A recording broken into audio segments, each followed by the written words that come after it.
This is not beekeeping, but it's going to be beekeeping today, I vow. That is my objective. I've been kind of distracted in the wood shop. I've been doing some fun things. I made a cutting board for the house that we actually really didn't need. I won't go into that. It's quite a nice cutting board. These two little cutting boards are rather random, and that's because I made them from just scraps of hardwood that were left around the shop. So I'm not sure what's going to happen with them. Give them as gifts, sell them, whatever. But I need to finish these off, get them off the table saw, get them off my docket in the shop, so I can start building real beekeeping stuff. They're kind of fun. They're kind of fun to build. There's all kinds of wood in here. There's cherry wood. There's walnut. There's maple. I don't know what this is. I don't even know what that green one is. There's a little bit of padauk here. This is kind of a neat. It's a hardwood from Africa. It's red, orange kind of thing. Over time, that'll turn black. Once I finish this up and it sits, especially if it sits in the sun at all, it'll turn black. So different patterns. I just threw these together randomly. There's two here. One's slightly bigger than the other. So, as they say, woodworking is 10% inspiration and 90% sanding. So the problem here is I just need to keep sanding these. I've gone with my belt sander to start with, get them all nice and smooth, get the pieces all at the same plane and no gaps and everything here, no ridges between them, I mean. So I started at 80 grit. I would have started at 60 grit with my belt sander, but I didn't have any. So I started with an 80 grit on my belt sander. I went to 100 and 120. It's pretty good. A few scratches left, but the work here is not finished because now we're switching over to the little random orbit. So this is 120 on the belt sander. I'm going to start with 120 on the random orbit and work up. I've got 150 here. I've got 320. I'm going to finish off 400 nice and fine. I'll actually wet this down when I'm getting close to the 400, and that'll bring the wood grain up and be kind of rough, and then that'll dry. I'll sand that down to 400, and then when you put liquids on it in the kitchen, then it'll stay smooth. It won't get rough again. So that's what I'm starting with in the wood shop today, and I'll continue this on as I actually get into beekeeping stuff. It's winter. Everything happens in the winter, right? It's not just all beekeeping. But anyway, we'll get to work on this and see what happens.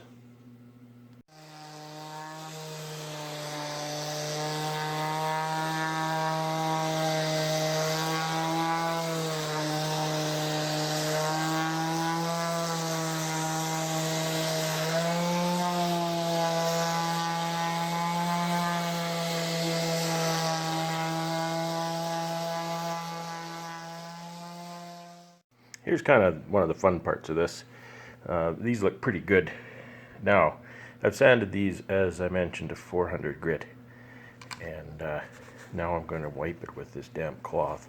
That's going to raise the grain a bit, make it rough, and then I can sand that down. But just kind of watch how this thing pops as I wipe it with a damp cloth. Look at that. See, that's kind of how it's going to look once it's got the finish on it. Yeah, this is one of my favorite parts. You get to finally see how all your work is going to look once it's done.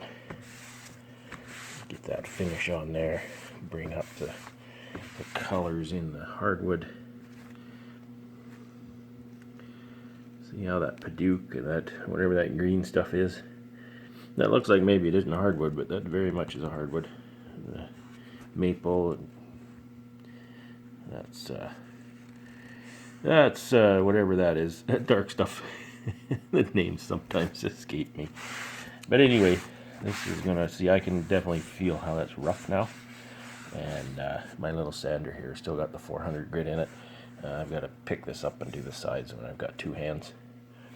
So it's coming along. Everything is sanded to 400 grit.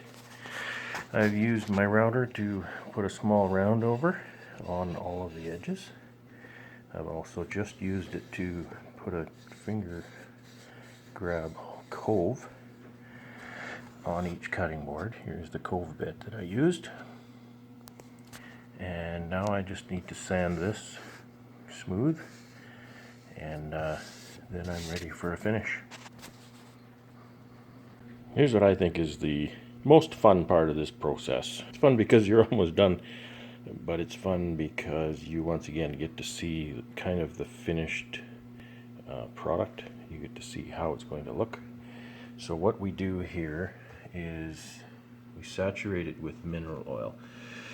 Mineral oil, I understand not all mineral oil is the same. What you want is mineral oil, is what they call food grade mineral oil. I find this in the laxative section of my pharmacy. It's not cheap. I paid $10 for that little bottle.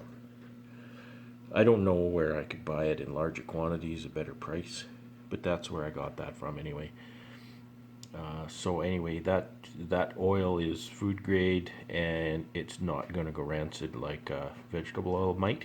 However, I will say I've had a cutting board that I seasoned with canola oil 30 years ago. I'm still alive, and it's not stinky, and so I don't know if the whole rancid oil idea on a cutting board is folklore or not. But the logic seems reasonable. And here we go. I'm going to finish up this little bottle here first. I'm going to pour this on, and I'm just going to smear it around with my fingers. And look at that hardwood come to life. Look at that. Look how beautiful that is. That Padauk just pops. The walnut gets dark. The maple turns into a nice yellow color. The cherry wood here gets golden. It's very, very nice. So the thing is, this takes days. You smear some on, and then you let it sit for a day or half a day, and then you smear some more on. See, as I go, it's soaked it up over here already. You can see that, right? It's soaking that right in. So you just want to saturate it. You just want to keep getting that mineral oil in there. This will keep water from going into the cutting board. It'll repel water. So once I've done getting as much mineral oil as I think I can get into here, then I'm going to finish it off with this product here. And this I made. This is a beeswax and mineral oil. So I'm a beekeeper, so I have beeswax. And the recipe that I found online for this is 2 mineral oil to 1 beeswax by volume. I think I made this a little too firm, but I think it depends greatly on how warm it is when you apply it. See, just as I'm talking here, look at how it's soaked that up. So anyway, buff that on, that beeswax mineral oil, after you let this mineral oil soak into here real well, and your cutting board will stay smooth and clean. Won't absorb a lot of water or liquids. Sometimes people, of course this is the bottom, but sometimes people will route a juice groove around the perimeter of a cutting board. I think that's probably a pretty handy thing to have. It's a bit of a dicey operation to do that, and if you mess that up, boy, you just messed up your nice cutting board. So that's partly why, that's largely why I don't do it, because I don't want to mess up my cutting board. I don't trust myself with my router that much. We'll spread some mineral oil on this one here. Get messy. So I put this plywood down. I use this plywood just as a protective surface when I'm working on top of my work on my table saw a lot. the workbench tends to disappear under a pile of crap. So there's an uneven surface here, so it's rocking a bit. Usually we'll screw some rubber feet to the bottom too. That way the board will not rock on the counter as you're using it.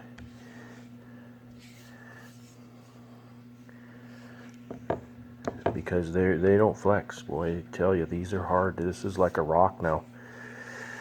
They are hard as a rock. Way harder than just a piece of lumber. It's hardwood and it's end grain. The end grain does not flex. Does not flex that direction in wood. So they're really, really stable and hard. And here's the beauty of end grain cutting board. All the fibers are standing on end here. The wood fibers are standing on end. And when you cut that into that with your knife, you have two advantages here over a side grain cutting board or face grain cutting board. One advantage is it's easy on your knife because it's cutting kind of almost between these fibers, and it doesn't dull your knife fast. And also the cutting board lasts a lot longer. You will not use this cutting board up in your life. I've had a different cutting board that I made years ago. I've used it for 30 years. I just replaced it because it was smaller than what I wanted. I just made a new one. But it's fine. It's going strong. But anyway, this is what I'm going to be doing, these cutting boards for the next 3 days or so. And they'll come up really nice.